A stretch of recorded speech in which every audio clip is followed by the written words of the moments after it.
Please put your hands together and welcome this panel.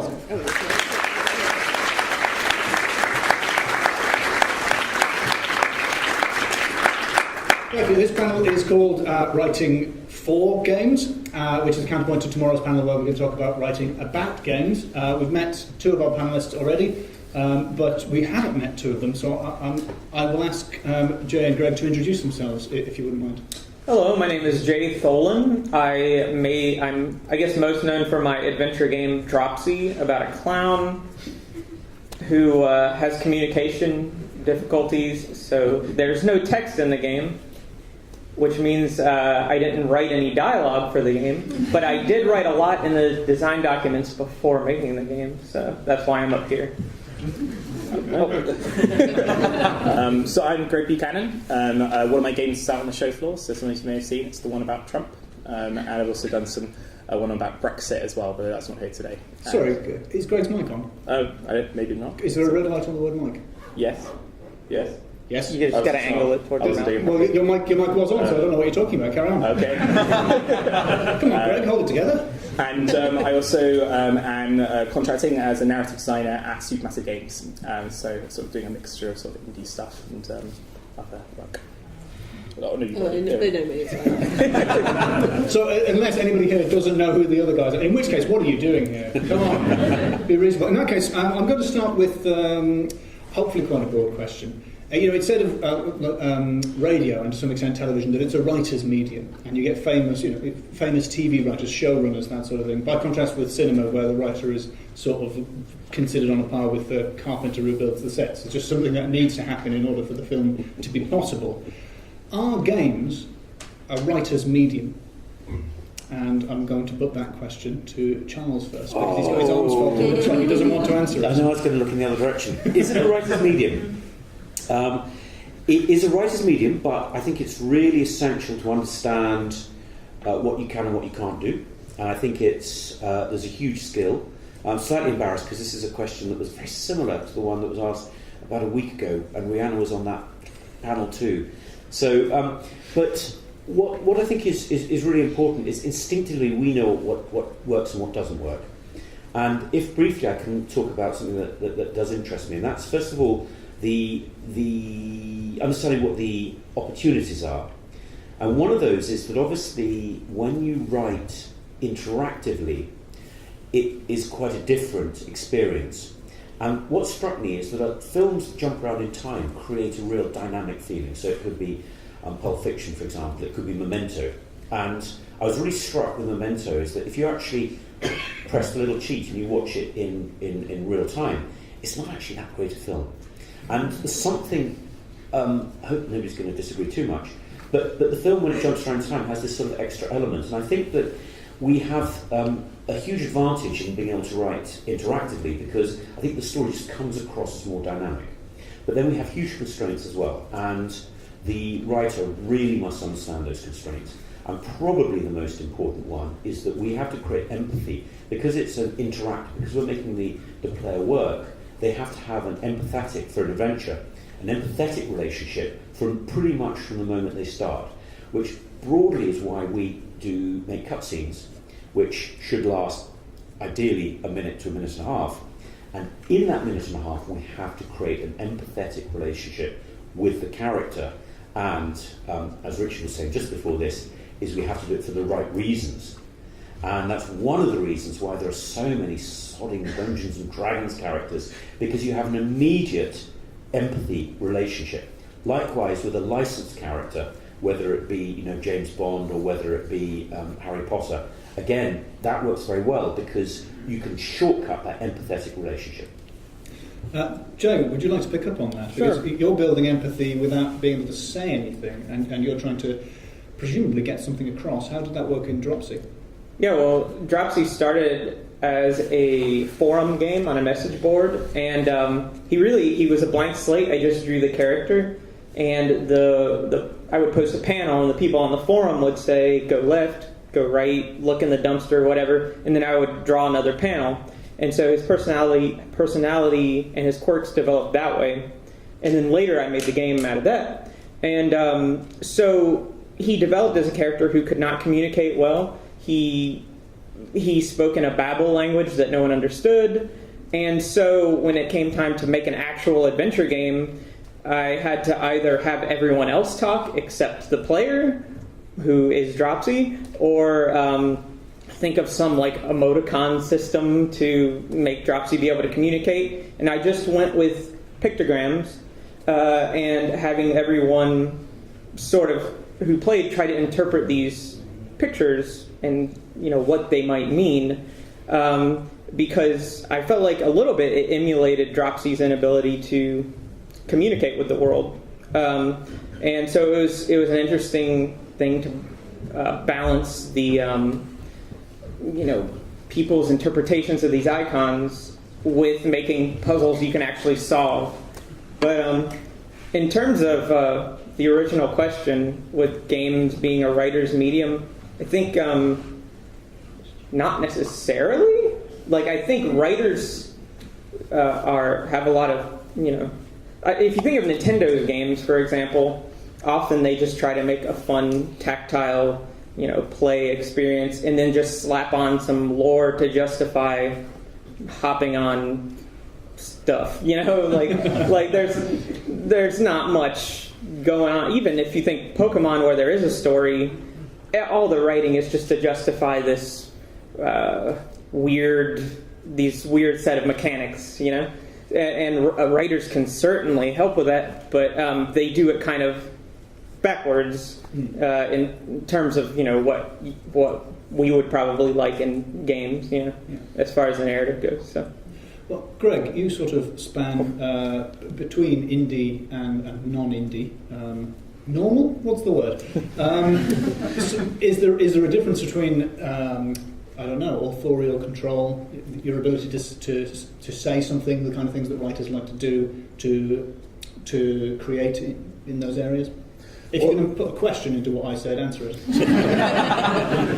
Well, I'd say obviously to some extent with sort of my indie work, obviously I'm sort of in full control of that, and as a control freak, that's sort of very appealing on different projects. And I'd say that there's still collaboration though, and there's still sort of working with artists, working with music people to sort of create, and I wouldn't want to just sort of dictate the content there.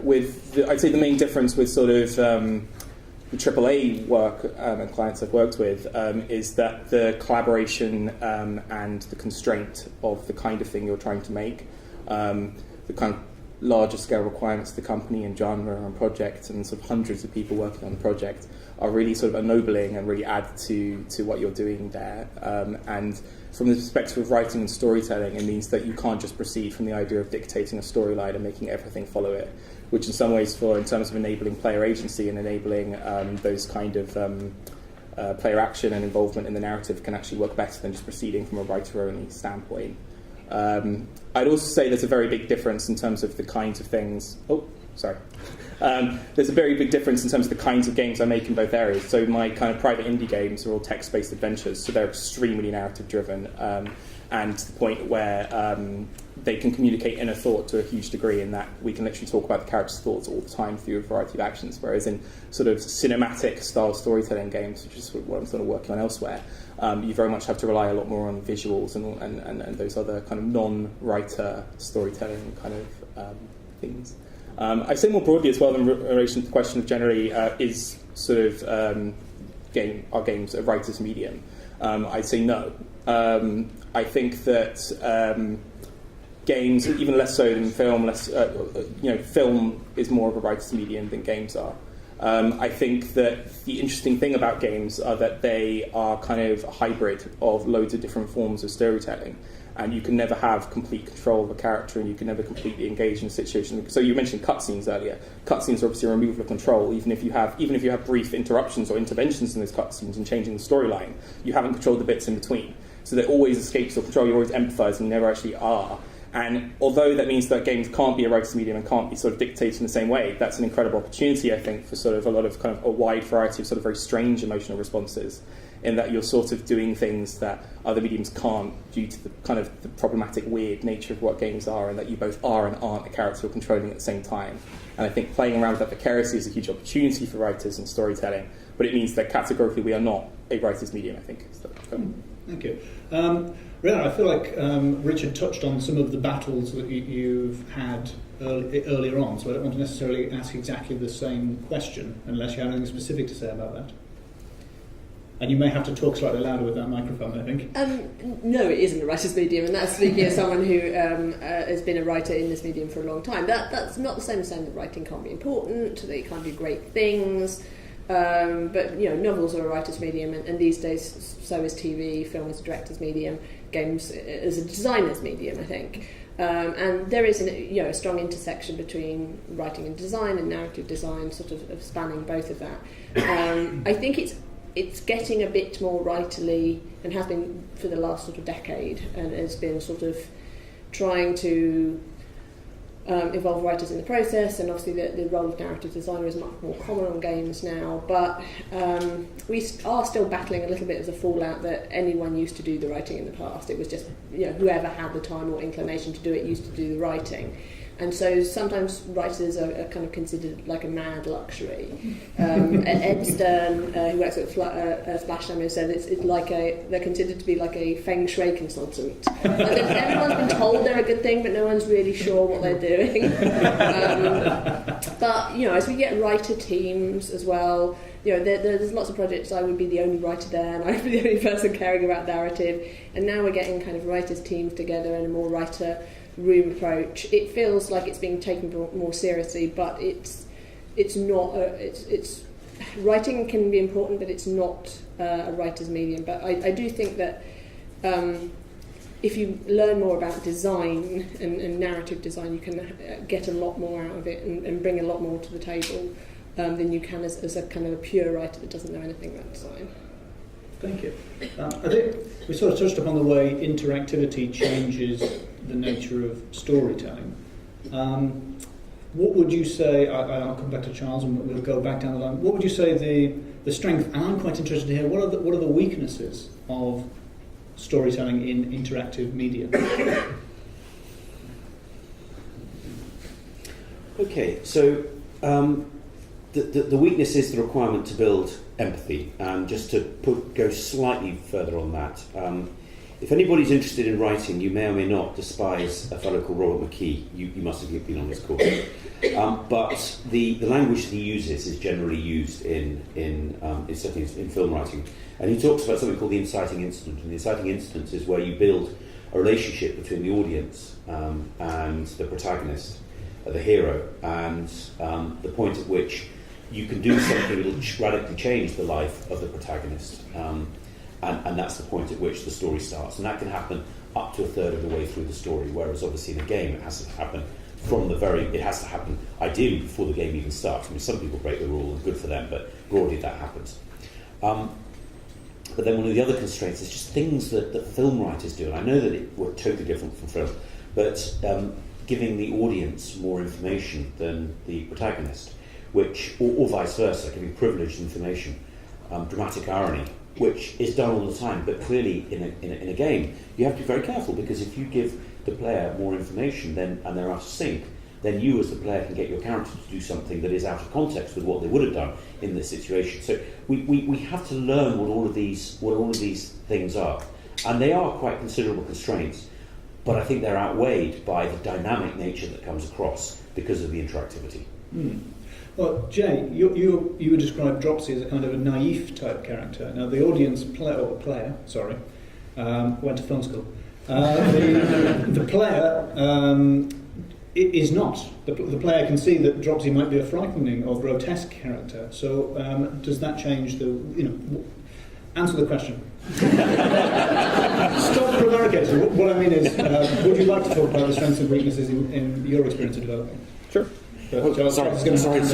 You can talk about it. What a mic hog. He's already done his talk and he won't give it up for a second.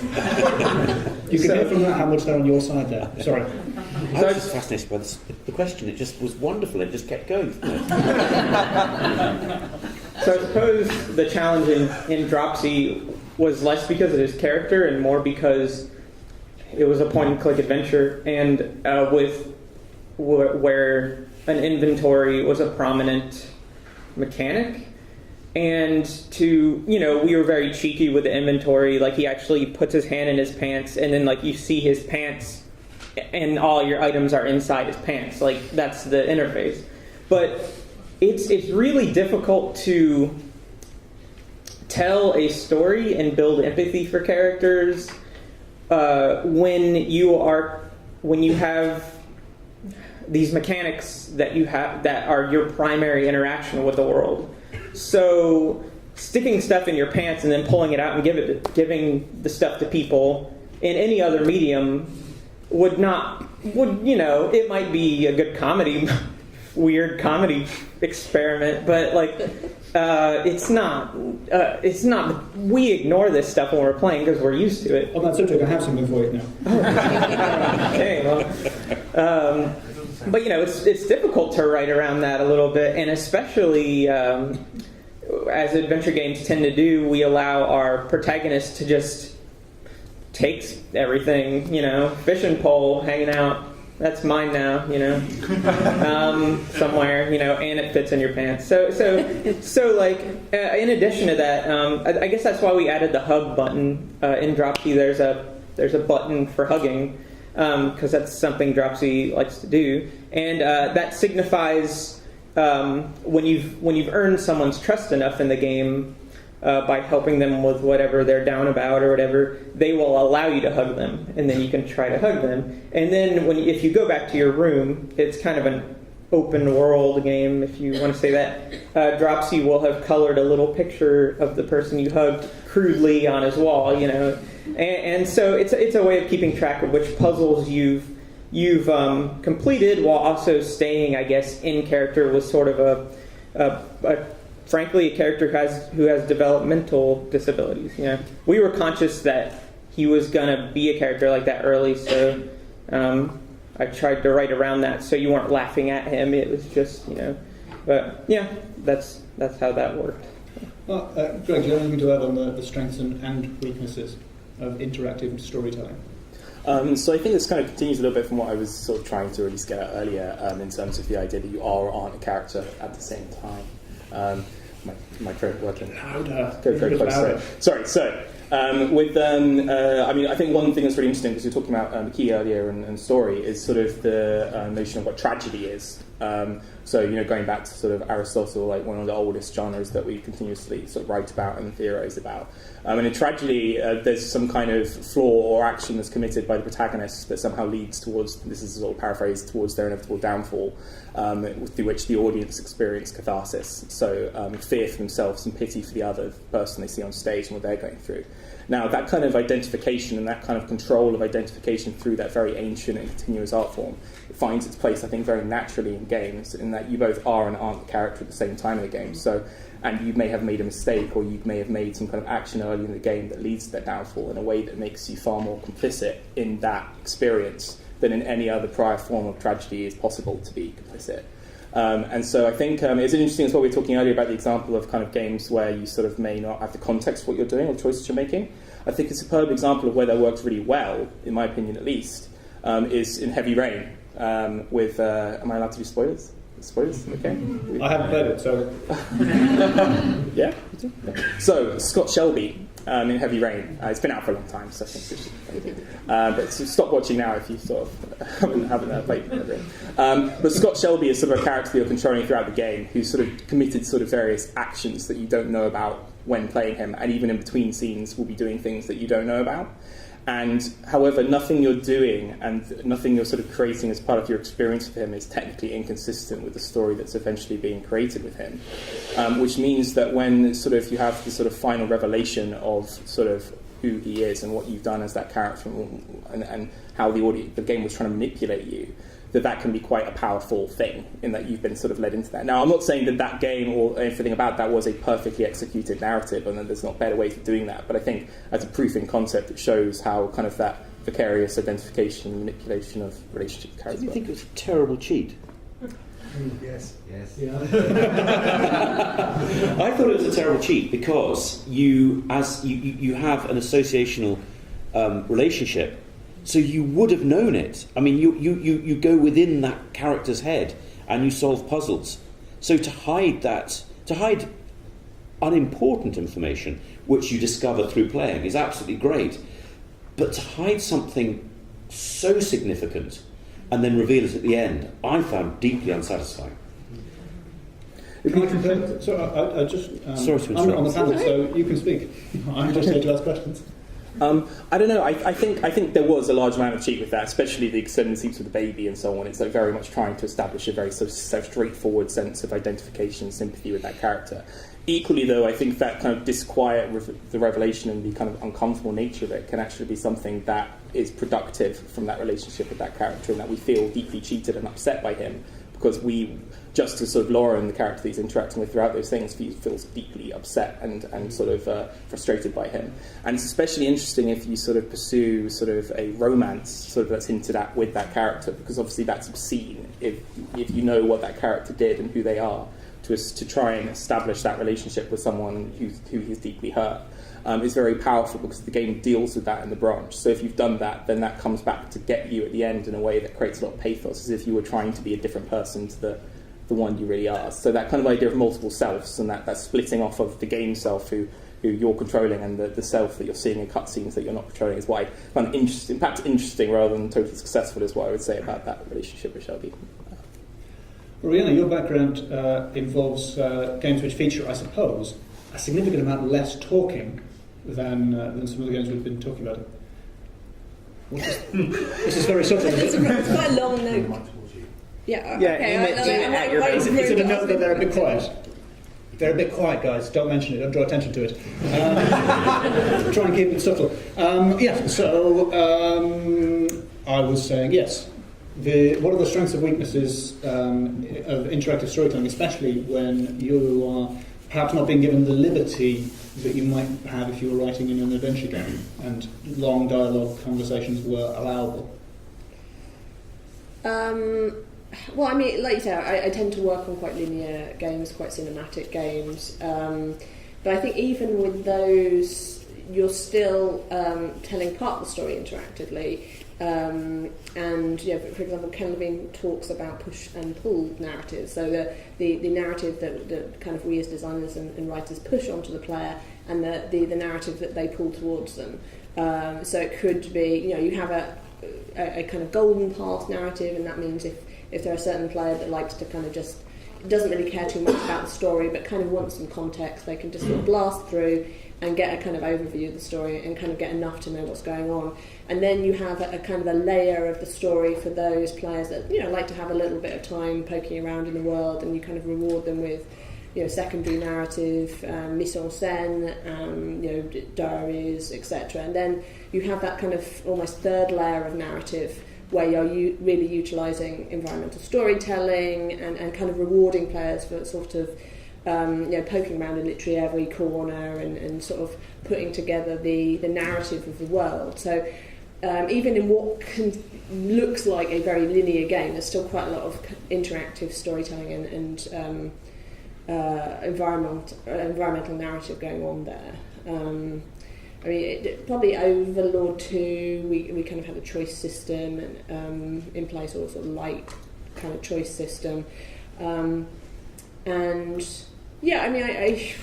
I can't. It seems a long time since the original question. What was the original question? It's on the end. The original question was what are the strengths and weaknesses of working in an interactive medium? I think one of the weaknesses when you're working in a big team and the writers are separate from the designers, and you are reliant on people bridging the gap between them, is you don't get any control of the action. So that's what I was saying to Rich, is that when you're writing a screenplay, you are showcasing the actions of the character, and through which you are telling the audience about that character by their actions. And I'd also recommend to with what you're saying about the inciting incident, Save the Cat, which is a very good screenwriting book, and Save the Cat is a kind of term for the moment when you make a character, you make the audience like a character, and kicking the cat as well as the kind of opposite. And I can't remember where I was going with that. Cats. It's just don't kick cats. Be nice to cats. To sum up. So yes, so I mean, one of the big weaknesses is the action is being developed on under completely different constraints and for completely different desires than the narrative is. So that, players may need the action to be very fast-paced, very action-orientated, sometimes quite violent, and trying to mix narrative into that can be very difficult. So it is balancing that, and obviously that's something that we've worked on a lot with Tomb Raider, and to probably more successfully in the second game. So that's the main kind of weakness, or the issue that we're always trying to kind of deal with is folding gameplay and narrative together, and not letting kind of gameplay just sort of mug narrative all the time, and kind of vice versa. So that's the biggest thing. I think one of the strengths is creating empathy and creating a sense of a world and putting players into the shoes of a character, and giving them experiences they may not get in the real world. Even with Tomb Raider, feedback from players who have kind of taken inspiration from Lara's sort of sheer grit and determination in the game has helped them get through difficult periods in their real life.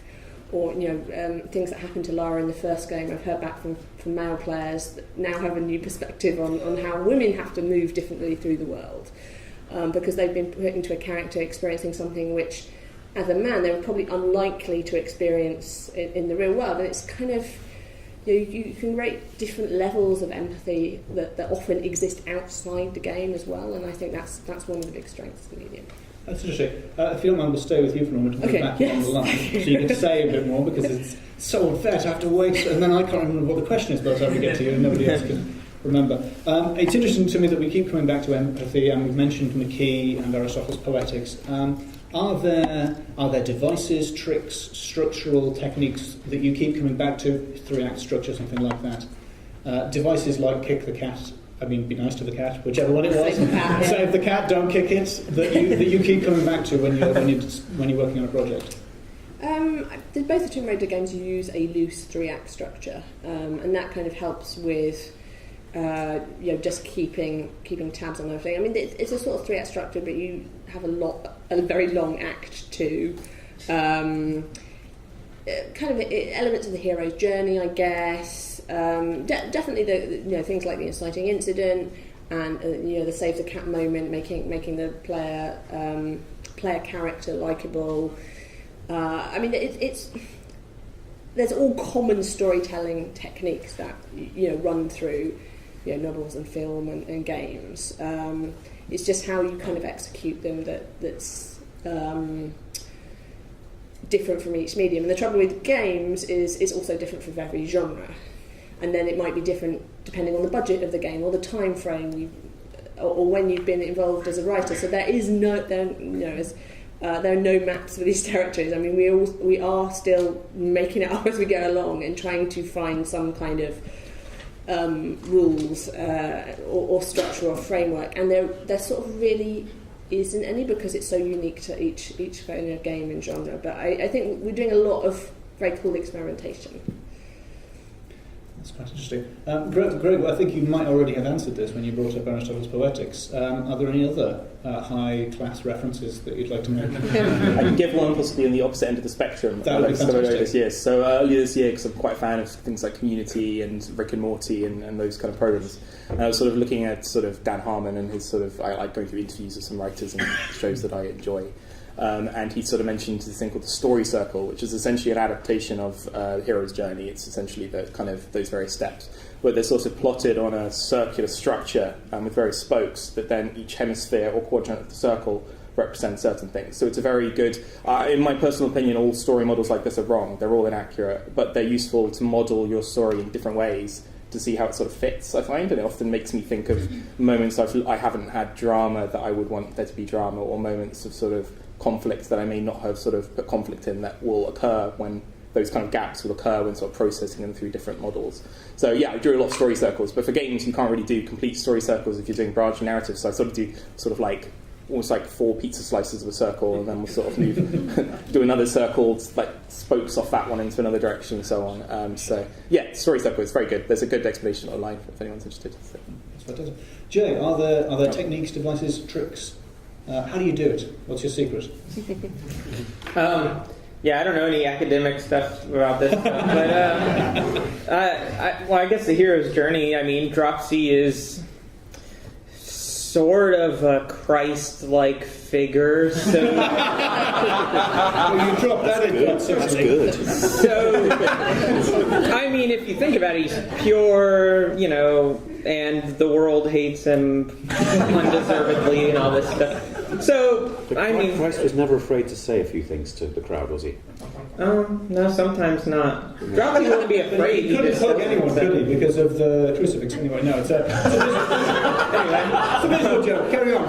So, I guess that may have been a little bit of a pattern, but even that wasn't rigid. He's not some divine being or something, but no, I don't. I think I will defer to you now. I just make up stuff, and then when we have Skype meetings, the two other guys on my team are like, "What even is this?" And then we spend about an hour going over it, and then iterating on it and making it better than whatever I had originally. So. And I always find it's very important when you're in a panel to sit next to the person who's asking the questions, because otherwise, by the time you're at the end, there's really nothing left to say. I try to make questions so vague and meandering that it has no impact. But one thing is that I think that games are often really bad in their endings because they're melodramatic. And by melodrama, and forgive us for going back to Robert McKee, and all that nonsense. Melodrama basically is where you haven't built a relationship, a negative relationship towards the antagonist, the baddie. And the reason that they can do that in films and in books is because you will cut away to seeing what's going on the Death Star or whatever. And on the Death Star you have Darth Vader wandering around again. It's very good. And you can see how evil he is, and you can see that he's going to blow up and destroy poor old Luke and his family, and indeed does. And so when eventually in the second one he says, "Luke, I'm your dad," there is a pause. I'm sorry, I should have warned it. I'm so sorry. I should have warned you. Okay. Let's get him out, guys. So at that point, the audience, we hope, gasps. Whereas if we hadn't seen Darth and we hadn't seen him doing all this stuff, then actually we would have sort of burst out in laughter because it was so ludicrous. The difficulty that we have in games is actually having an antagonist that stays active, so there's a real sense of pressure. And so when you get the climax at the end, as long as it's not a sort of slapsticky game like Monkey Island or whatever, but if you want a slightly more serious climax, as Heavy Rain had, or even Broken Sword, then you've got to find ways to build a relationship, or for the audience to build a relationship, a negative relationship with the antagonist, so that at the end it actually is a meaningful confrontation rather than just simply done for the sake of it. That's great. I'm going to ask one more question and then I'll open things up to a couple of questions, so you have a bit of time to think and don't really listen to what they say for this one. So my next question is, if narrative games could be better at one thing, what would it be? What would you like games to do better? I'm going to put that to you, Charles. Hang on. Unless you answered it already and I wasn't listening. I would say that, and I really admire Dropsy for not having a story thrust on the player, but the story is implied through the gameplay. And again, forgive me for repeating myself from the other. But I'm also very, very, I admire enormously Limbo and Inside for telling a really interesting story without one bit of text and without anything. And the reason I admire it so much is it's actually telling the story through gameplay. And Rhianna, you said very brilliant, these three, aren't they? Sorry to let it down at this end, but you're absolutely right. Games are a designer's medium. So actually, if you can tell a story through the design, then that is a hell of an achievement.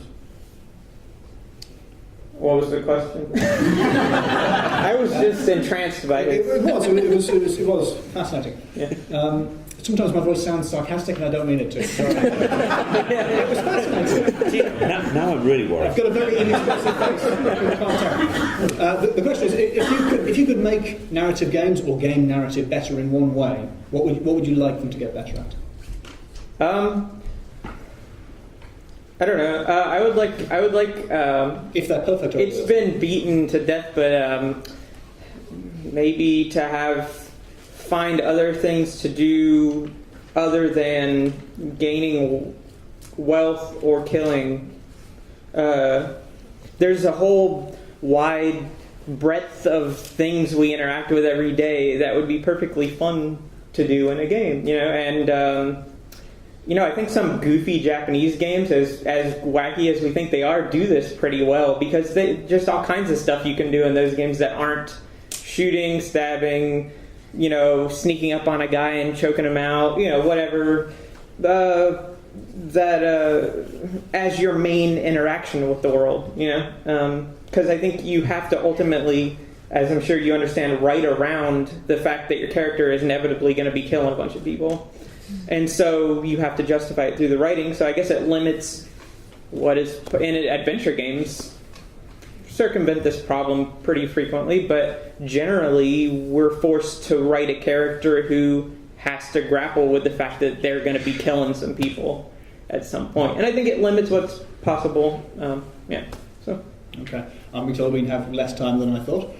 So if you could tell me your one thing and tell me in a smaller number of words. So I'd say love is what I would think that games could do better. So multiple, and I mean that in multiple ways. So I think that friendship is something that could be depicted, like softer forms of love or troubled forms of love. So Life is Strange is a very good example of, I think, a game that did that quite well recently. And I also think sex and sexuality could be done a lot better in games. We could see a sort of a lot more of a mature handling of it, or more interesting handling of it at least. And I think a game I started playing very recently, so I'm not too far into it, is Christine Love's Lady Killer in a Bind, which is fascinating so far. I'm not going to go too much into it, but it's a very sort of different take on sexuality than I've seen in games before, and it should definitely be put on Steam, I think, as well. I agree with you, and we kind of go further that about relationships in general. Like we've seen a lot of kind of paternal and also having something to say. So all these things that that I feel they are very important. But I want to see more relationships depicted. We've seen a lot of paternal stories coming through as male designers have got older and they started having kids and thinking about it. Where are the mum stories or grands or female characters like over the age of 30.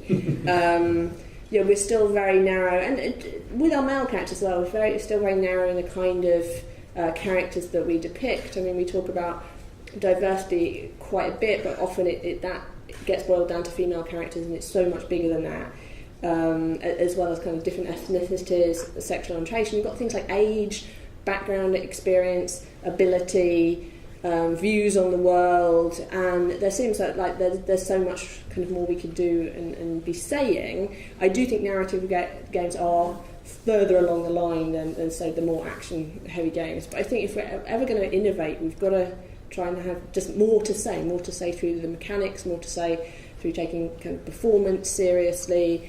Things like having actors in the same room, which doesn't happen that often with games, but the Uncharted games are a good example of how well that can work when you do. They're not especially narrative in the way that we've been talking about it, but they do have a very strong narrative element because they're taking it all seriously. So all these things are good. I don't know if I just can choose one, but just more interesting windows on the world, I think. That's great, thank you.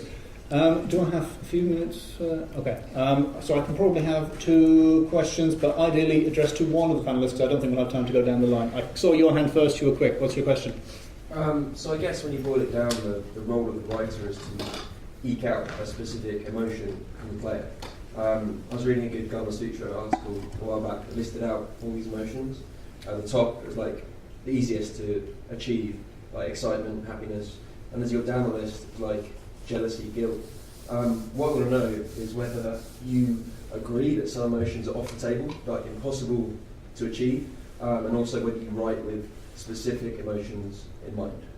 I'll ask Greg to answer that one. Sorry, because we don't have time to do everyone, and I thought you might be interesting, but you look very happy about that choice. Would you be interested in lending your thoughts? Yes, yeah. So I think that definitely, I don't think any emotion should be off the table for games. It depends the kind of genre you're working within, I think. So you're more likely to have certain kinds of emotions expressed in some things than others. But I thought actually the previous talk was very interesting in terms of what it talked about, in terms of the idea that more serious games might, for example, attempt humour in the darkest of situations, and that kind of control valve maturity of being able to do, like, could you imagine if there was a game form of something like In Bruges, like a film like that's that kind of emotional complexity within genre is, I think, what we should aim for. But yeah, and I think that a lot of the emotions we haven't explored yet in games as much are definitely on the table still. We just haven't sort of done that. Okay, and we only have time for one more question, and you're the only person with your hand up. So you achieved very little there, but what's your question? Achievement still unlocked. My question goes to Mr. Cecil. That is how you pronounce your last name, right? Yes, well done. Well done. That was not the question. Thank you very much. Thank you. I thought it was interesting what you said about the cutting away to the antagonist railing against whatever he's going to do in adventure games, being a cheat, and having the protagonist not be who he says he is, sort of off camera, and that being a cheat in adventure games. And I think you're right. One of the things that I really love about Beneath the Steel Sky, one of my favorite games of all time, thank you very much. Thank you. Was that the omnipresent evil was just this computer that was everywhere, and everyone was batshit insane. Because of the influence of this of the computer. However, I also like the idea of unreliable narrators, protagonists who turn into being not quite what you expected. What do you think is the best way to have an unreliable narrator without resolving